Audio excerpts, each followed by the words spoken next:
And there we go again. It's game number 2 of a best of 3 in the Starladder quarterfinals. It is Melancholia, aka SFZ, versus RTK. My tongue. RTK Fan Club. Game number 1 went to Melancholia, and now the question is, can RTK come back, or does Melancholia finish this with a 2-0 again, and then going into the semi-finals? Anyway, we are Heflatv. I'm Heflatv. With me is Coucher. Let's hop into the draft. We see once again the Lycan getting banned out. Nobody just wants to see him play. It's Wait, are you laughing because I fucked up my intro again? What? You were laughing. I know that. Oh no, no man, just keep drafting. Well, anyway, bans really standard for Melancholia, taking out the Lycan and the Invoker, whereas ROTK banned out both the Ember and the Visage, and they got the Ancient Apparition this time around.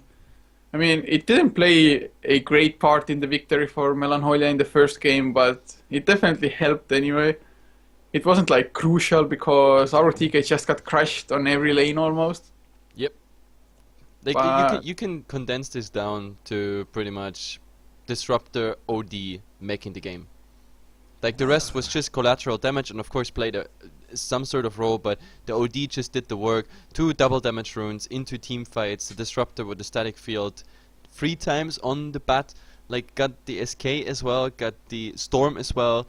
So yeah, like those 2 definitely MVP for Melancholia there, and yeah, they just made the game. Yeah, definitely did. But now Melancholia, they go for something different. They do pick up the Dazzle, and the Centaur Warrunner or the Batrider is an option for them. Then again, they can go for something like a Doom or... No, Batrider it is. Well, they're saying like, now we show you how a Batrider is played. Yeah, indeed.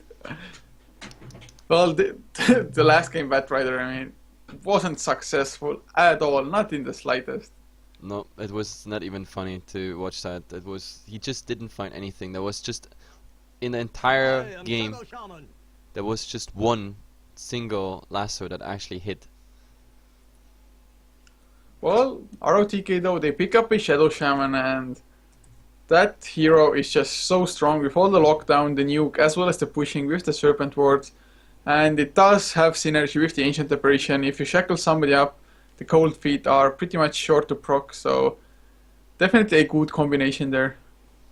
Yep, and I like that RTK goes now for a bit more pushing heavy. I really hope there's even more coming. Melancholia, they already banned out the Furion, so this is not an option whatsoever. But yeah, I mean, you know, sitting back and farming, it just didn't work out for RTK. Like Melancholia just was a lot more effective whatsoever. I mean, we didn't even get to show crafts whatsoever. It was not really worth it because they dominated so fast, so early from laning stage through mid game. And yeah, this time maybe RTK, maybe they play better when they play some pushing strategy. Yeah, I hope so. But I mean, the pushing strategy is getting snipped down a little bit with the Nature's Prophet now banned out as well from Melancholia. So, and they ban out the Morphling. So okay then. I guess it's always a possibility that the Morphling gets picked up, but it's just not that popular of a carry hero at the moment.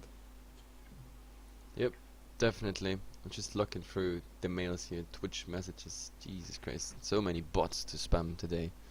But yeah, Morphling ban. Like, I'm actually kind of baffled by the Morphling ban, because I didn't see this one coming. I mean, sure, it is an option, but like for me, it looks more like this is a random, I don't know, a random core guess that might have been there. But yeah, I didn't see any indication that the Morphling would come. Well, yeah, I guess Morphling potentially could come into any game, but for some reason, quite an obvious one maybe, he doesn't. It just takes so long for the Morphling to actually get farmed up, as well as be relevant in the fights. I mean, sure, it can be there early on, the waveform does a decent amount of damage, but other than that, those right clicks, they don't hurt early. Yep, definitely. And I don't know, now they take their time, 50 seconds down of the bonus time, plus of course the normal pick time, and yep, we see the third pick being the struggle pick as usual. Like, this is where most people or most teams or captains whatsoever, whoever does the decision, they struggle because from there on you know what direction the team is going, so it's kinda a crucial pick. Maybe we even see a core coming. Yeah, it is the Clinks. So Clinks, interesting pick for sure. Well, it gives them some pushing with the searing arrows as well as him just being able to right click away at the lasso targets. But ROTK, they go for the center themselves, and this Clinks, if he gets caught without his ultimate up, Yep. he's just gonna get bursted. Yep. The double edge is really happy if you find the Clinks with it. That's for sure. 400 damage plus the Hoofstone plus whatever random damage, even the Ether Shock or the Cold Feet, or not even to mention the AA Blast. So, yep, he will have a hard time wherever he is. But they need detection for it, and they need to be fast, and like the initiation has to be there. That means the Centaurona has to get the Blink Dagger pretty fast up to farm that Clinks. Yeah, the center definitely needs it, and it would be really nice if the Shadow Shaman got himself one as well. Just that Blink Insta Hex is so strong. But Melancholia now, the fourth pick about to come out, they need either a jungler or a secondary support as well as a potential offlaner, so they go for the Lich, who can take up the offlane or just fill the secondary support role. Yep, I definitely like it. It helps definitely. I mean, last game they've been very strong in the laning phase, so if they are as strong in this laning phase, plus the Lich supporting with the creep deny and the XP boost, that's really gonna make a difference. What I don't like is that, I don't know, the Lich with the frost armor, of course it sort of helps, but like they don't have anything that's like really tanky or armor required. They have the dazzle on top of it, so it kinda helps against like physical damage and everything, but like so far I see AA coming out, that's a lot of magical damage coming in, and I see, I don't know, Ether Shock and all that stuff from Shadow Shaman. So, I don't know, the Lich definitely an interesting pick. Yeah, like you said, it's right on the money. It's just so much magical burst damage coming out, whereas Melancholia going for the heavy armor instead. But I mean, the Lich and the Dazzle, they're really squishy themselves as well, so the Dazzle has to be absolutely sure to stay on the background to just be able to shallow grave somebody up and provide the heals. But then again, if the Ice Blast hits, even the heals won't help anything. No, definitely not. And now we see RTK actually holding back, and they consider what they go for. I mean, it's time to pick a core for them as well. They, I don't know, they saved themselves the AA, which is kind of obvious after we had the Ember Visage Invoker and Lycan ban. Like Shadow Shaman, Santa Warner, that's nice initiation, also the push potential coming out, and of course the disable. Now it is time to pick a core, but what is it? That's the good question. Like 1 minute is down now, and it is a Faceless Void. Now give me a Witch Doctor on top of that. Well, the Witch Doctor wouldn't be too bad if the Shadow Shaman went mid.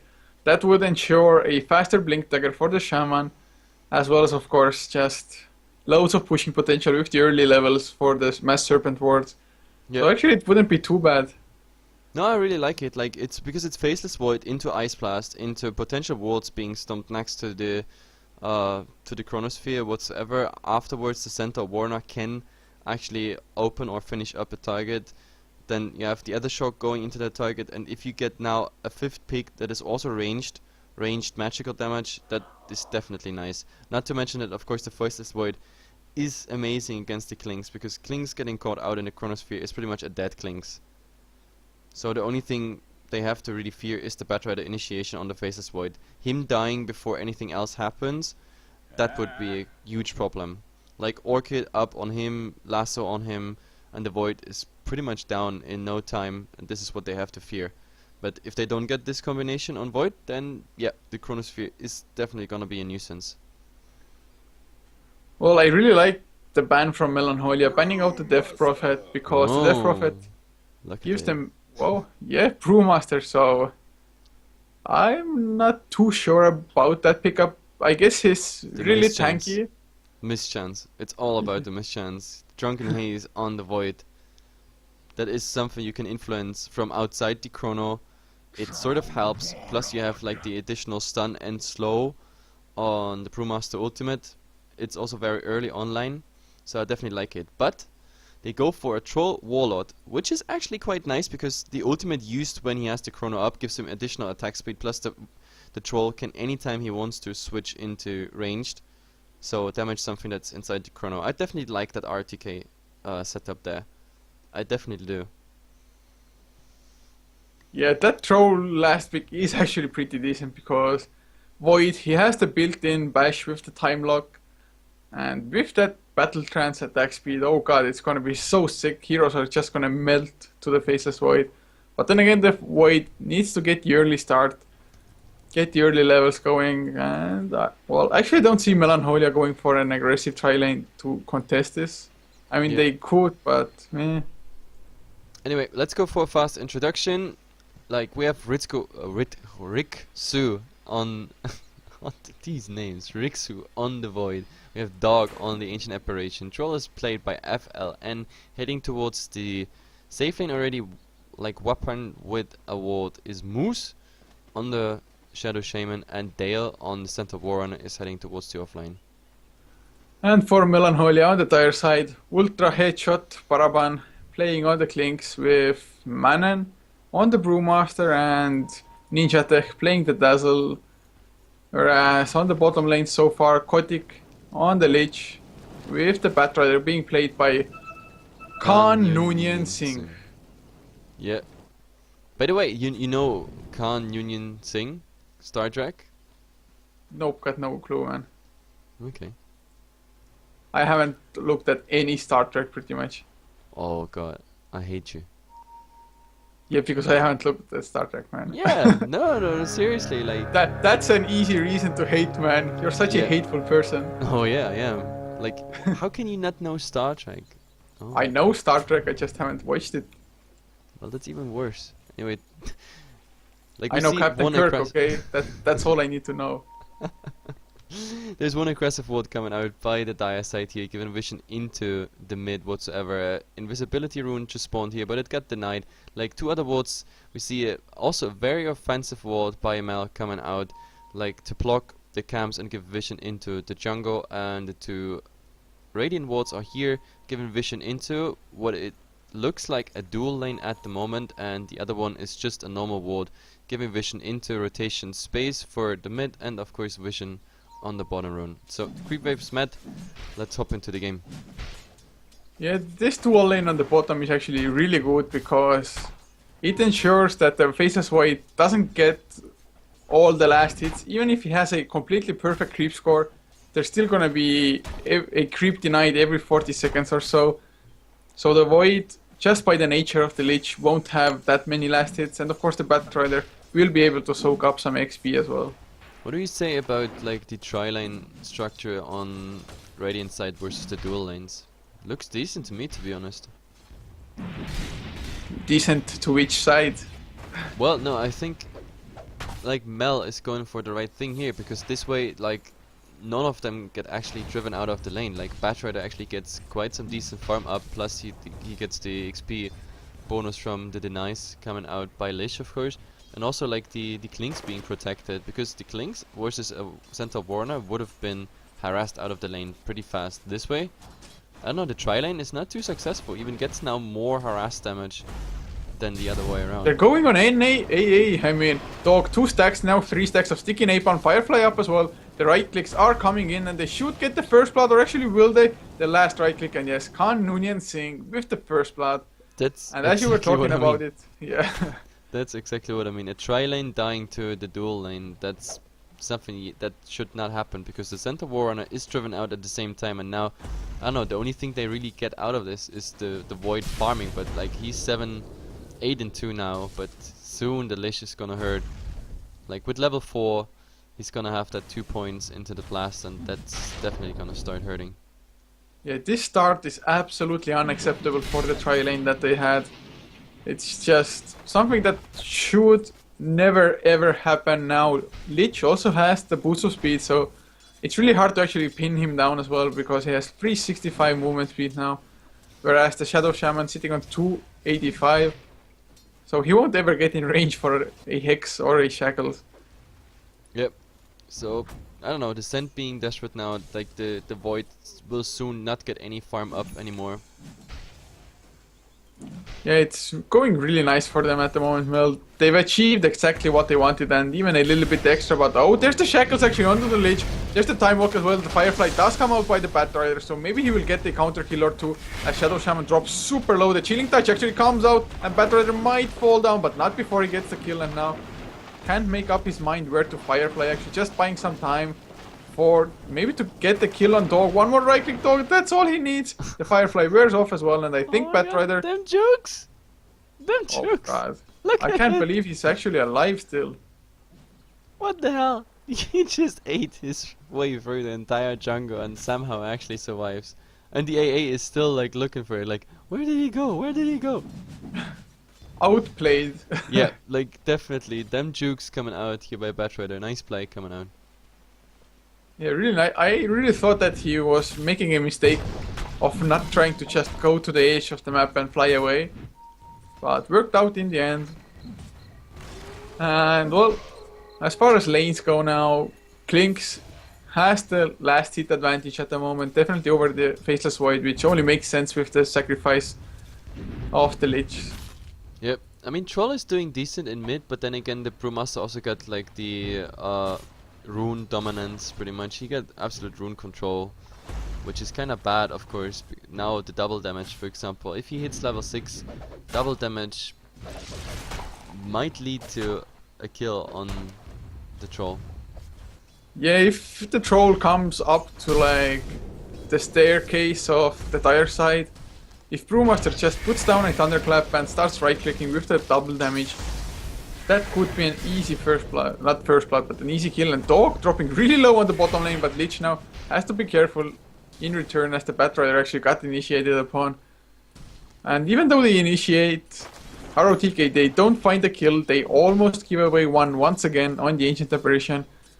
And And they of also course- don't get... Look, they have the Chilling Touch up and they still don't manage to even get the Harass damage up.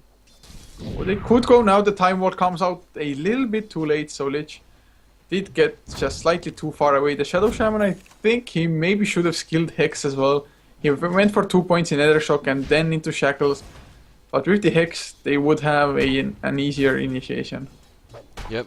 And now, by the way, with the double damage in mid, like the Brewmaster took over the CS lead. Oh, Shadow Shaman uses the Shackles, but he's dropping so low in return. Batrider should fall down, uses the Flame Break, the Cold Feet to proc though, unfortunately, and Dog now on the run. Will there be a Frost Blaster? No mana for it. Sacrifice fast. Manan coming in as well on the Brewmaster. Lich finally gets the sacrifice. And Void, no Chrono, but Time Walk only in 3 seconds, so Yeah. he should But survive. no Drunken Haze by the Brewmaster there. That's really bad. And of course, like, he just doesn't get anything. Without Blink Dagger initiation or the Drunken Haze, while you can get to the people, it's just doesn't work out. So his rotation was kind of pointless there. Yeah, it most definitely was, but at least they forced some small rotation from the Troll, but he just went into the jungle, and Lich actually runs into the Troll. But the Troll backs off. He actually might have gone for it if he only knew the Lich is alone. Whoa, that Lich is so man mode. What the hell, man? Yeah, He's like, level very 7 man-made. Troll, no problem for me. No, but I mean the Troll in ranged like has less HP and everything. Like the Ice Blast actually hurts. Yeah, I guess so. Whoa, Ninja Tech has to use the Shallow Grave because the Hoof Stomp and the Double Edge already came out.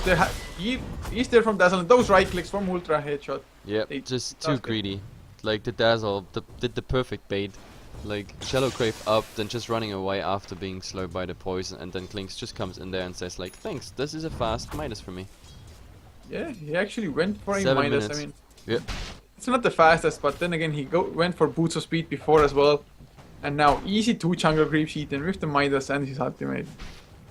Yep, but still, that Klinks, he's getting exactly what he needs. He gets the farm, so I don't know. We have to see how the game develops when the chrono starts and everything, but There's less so on the Shadow Shaman on the bottom lane. Time Wall comes out as well by the Faceless Void, but doesn't have his ultimate yet. Flame Break up on the Shadow Shaman, who's still alive, uses the Shackles, but goes down finally. But Rixo going for Kotick, gets one time lock. Will he get the secondary one? He doesn't need it. Dog gets the kill instead. but now AA might be in trouble. But Firefly is running No out though. mana either on the Batrider. And there's the Chrono. He hit level 6 mid-fight, and he will get the kill on the Batrider with the Stampede also being used. But a nice Shallow Grave by the Dazzle and the Poison Touch on the Faceless Void. He might go down. Nice stick usage. trying to keep himself alive, but the Dazzle should get the kill on the AA nevertheless, and actually like, Batrider what? picks it up. Why did he just cold feed it the Dazzle instead of the Batrider? I don't understand. Panic mode. Oh, mid And lane. in mid, yep. The Brewmaster ultimate actually got the troll. So going kind of well for Melancholia once again, just finding the better trade-offs, and in 150 gold the Brewmaster will have his Blink Dagger if he wants to pick it up first. Yep, and Batrider is also halfway through it, and now, like as I said, he has absolute rune control. Now he's gonna find the next double damage rune, like double damage, some harass. Oh, now they go on the Batrider. Yeah, they... Well, they This might is- get the kill, one more right-click the Urn, just not in time. And And- top lane, actually, the center went down at the same time that there was initiation on the bottom. It was solo, I think, right? That was the Klings just soloed the. Oh no, the Leech came there as well, I think. Oh, okay. Just one Frost Blast to slow the center down, I guess. But the fact is, like, the Klings just finds the farm he needs, and that's the dangerous part. Now, actually, Brewmaster rotating. I don't know. Like, he's kind of indecisive at the moment. Maybe he But wants he to has find a the double troll. damage and they blink. Yep, double damage and blink. This is really dangerous. I think he wants to find the troll. Yeah, he's going in now and will he go with the blink? There's the Drunken Haze, blink as well, Thunderclap used, double damage coming out, Poison Touch level 3 to slow him down even further. He uses the Whirling Axis to make the mischance happen, and Ice Blast now coming in as well from the AA. Oh, Center Warner gets the stomp, gets the double edge. That's a kill on the Brewmaster. And the Dazzle, there's nowhere for him to escape. Yep, really nice. That was absolutely turnaround. 2 kills going the way of RTK. That was too greedy. I think they should have gotten like bottom, like the Rasta whatsoever would have died pretty much instantly if they went for him. But like this way, they just lost 2. Yeah, they definitely went in way too deep to get that. And the Troll, they just weren't expecting the mischance. But oh, there's the Hex, Shackles as well onto the Batrider with the Chronosphere. Stampede got used just in case, and the Batrider dropping so low. But another shallow grave. This Dazzle keeping things alive, and Shadow Shaman is gonna fall in return. There's the lasso up onto the Faceless Void as well. Will they actually get the secondary kill? There's the Thunderclap. That was, I don't know. That was also like sort of Ice Blast. Oh, the blast doesn't hit, it just flies over the Oh, Batrider. actually, It won't shatter, I think. Yeah. no, it's 100, 120. He needs like below 90. But anyway, it's very strange, you know. He just got the shackle off the Batrider, and what does he do? Like on top of the shackle, he uses the chrono instead of waiting till the shackle runs out. And now Center Oh Warner. yeah, they're going with the Chain Frost. Lich just coming in from the backside and complete surprise attack. But what a nice one though. Like there was just one creep left, and we was directly next to it, so easy going there. It's now Ice Blast flying. It actually might get the Klings. Yeah, if it actually hits, it might be enough. Oh no, I don't think it will. No, but like actually the debuff is just running out. His buff is actually running out, but yeah, so is the other one. But in top, bottom, they go for They're going the, in once again. They kill off the Ancient Apparition, but Manan will go down on the Brewmaster. Didn't even get his ultimate off, and now Batrider on the run. Still no the Blink Dagger. center is just Yeah, I falling. think it's gonna fall down. He uses the Flame Break nicely down, but it's gonna fall in the end anyway. He's just getting chased down, has to go behind the tower, and Time Walk for the slow. Yep, they really overextend. Like I think, I don't know, Melancholia is really confident that they have this game whatsoever, but like they throw hard, like on some occasions. I have to say that. Yeah, definitely going in way too deep and underestimating just the potential of the lockdown from ROTK, because the Brewmaster, I bet he was feeling kind of invincible. I mean, he's like, oh, I have my ultimate up, no worries, suddenly going down. And mid lane, Ninja is just man fighting the Troll. Now Thunderclap coming in by the Brewmaster. There's the Drunken Haze as well. The Poison Touch already came out, but oh, Ice Blast coming in, Stampede as well. Dazzle just gets taken down, and Troll, oh, he falls to the Poison Touch, unfortunately. Time Walk though by Faceless Void, but Brewmaster pops his ultimate before the Chrono comes out. But now there's the Chrono, just used defensively. Yeah, well, that was the best idea because he probably would have died to the Brewmaster ultimate there. Yeah, he actually might have, so... I mean, at least he survives, but that's usually not the way you want to use the Chrono. But yeah, still, like for RTK, things are just not going as they should. Like, the Void, barely any farm compared to the Klings, if you compare the offlanes as well. Like, I mean, the Center War on a 1,300 gold almost, but, I mean, wait, if you look at the Batch Rider, Tranquil Boots done, Stick, Urn on top, and of course the core item, the Blink Dagger, is already up. So I think the only one... Oh, what the hell? In mid, I absolutely They're going, there's the slow from the Whirling Axe as well. They want to get the chase, the hoof stomp will be there, but the nice Orchid by Clinks onto the center. He doesn't get the hoof stomp nor the blade edge. And now of course Dazzle is in place. The hoof stomp actually comes out, but Clinks still alive. Troll can't manage to find the kill. There's the Drunken Haze as well. Oh, he gets the kill onto the Clinks, but I think he's gonna fall down here. Thunderclap, Blink, yeah. They get the kill and Centaur goes down to Lich from behind, and Ninja just caught in the wards. He will fall down. There's the Chain Frost bouncing around, really nice. But it won't actually do enough, but the Frost Blast gets the kill anyway for Lich. So oh my god, that was so lucky. Oh, but the Ice Blast! Oh yeah, I think he's gonna tick down, yeah. Yep, he is. Just... well, sloppy plays from Melancholia a little bit, I think. Yeah, from both sides, like, it was absolutely overextension, and the Orchid was just godly. Like, this Orchid was just amazingly well done. It definitely was, but still, they didn't have enough damage, and of course, Bat Rider didn't come join the fight. That would have done so much for them. But he's going for Faceless Void, I think. Yeah. There's one sticky napalm stack, lasso, I mean Stampede gets used, but the lasso is there at the same time, and that's one kill. The Ice Blast is flying though, but the Orchid up onto Tail on the Center War Runner. Clinks wants to get that kill really bad, and I think he's gonna get it, yeah, one more. Oh, he needed that double edge to hit. That might have been enough to shatter the Bat Rider, but like he didn't get it off after the Orchid. The Orchid is just doing so much work. That happens if you let the Clinks just free farm. Yeah, definitely not going in their favor. I mean, he has a Hand of Midas on top. He's already level 12 as well. He's just getting way too much out of this game, and he is almost doubling anybody on ROTK now. Yep, the Brewmaster and the Clinks 13 and 12, and the rest of the people, like the highest on Radiant side is 11. That is the Troll in mid. That's pretty much it. The Troll actually might be in trouble. The dire heroes are there. Bat Rider blinks in. He doesn't have the lasso, but the Thunderclap, Brewmaster ultimate going out. Shadow Shaman dropping green low, but a nice Chronosphere. Ice Blast was there as well. But they might get the Ancient Apparition. Nevertheless, the Troll actually dropping super low as well. Ancient Apparition goes down, as does the Troll. Buyback by the Shadow Shaman, but they lose the Faceless Void, and GG well played. Disaster. Oh my god. And they called it GG already. This is a 15 minutes GG. RTK just, I don't know, not getting their game up. Like, even this Chrono was absolutely disabled. The AA made the mistake to run into the Chrono, and I think one of the Brewmaster minions was still outside, so he could just tornado the Void, completely disabling him. So, well, congratulations there to Melancholia. They make it into the semi-finals, which is played tomorrow. And yep, RTK just not up to this task. Anyway, guys, this is it for today. That was last of the quarterfinals, and tomorrow at, if I'm not mistaken, at 10. Yep, at 10 we start again with the semifinals. There's 2 semifinals being played, and the final is then at 18 CET on Sunday. So thanks for joining in. If you like what you see, oh Jesus Christ. What am I doing here? This is the most horrible outro ever seen.